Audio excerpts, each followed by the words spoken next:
Tonight, video of an intense federal arrest at a Minneapolis apartment building is getting a lot of attention online. This is video obtained by KARE 11.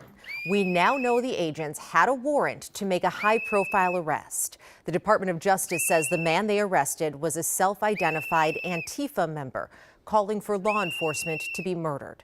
But his arrest is also sparking debate around the First Amendment and free speech. Raya Katene joins us now, breaking down the case and what legal scholars are saying tonight. Raya? Yeah, Lauren, this case really brings into question what is and isn't protected as free speech, especially online. I talked to 3 different law professors, and what's abundantly clear is that each case is different, but the context and intent are extremely important.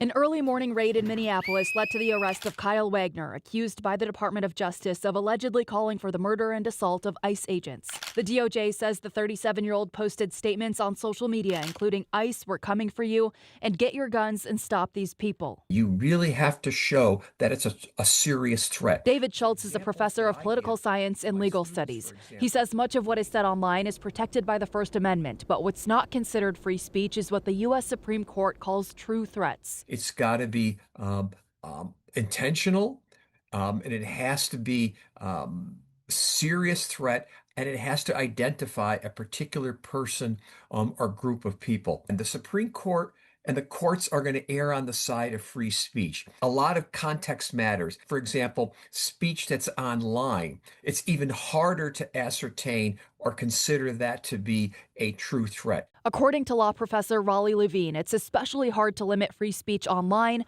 because you must show that a statement is likely to directly and immediately lead to real-world violence. Proving that that a statement that's kind of floating out there in the ether is likely to get people to act imminently and is intended to get people to act imminently is a lot harder to establish. And professor of law and public policy Thomas Berg says a true threat online is more than just a statement that sounds threatening. There has to be what the court calls recklessness, a subjective element that in your head, you know that this could be taken as threatening, and you still did it. He says although courts are concerned about protecting speech made in the heat of the moment, a pattern of threatening statements can help prove recklessness.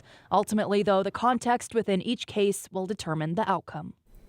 Now, Wagner made his first appearance in federal court today, and we have since learned that agents did have a warrant for getting into his apartment, as you said, Lauren, but neighbors and witnesses tell us the agents did not make that clear at the time. All right, Raya, thank you.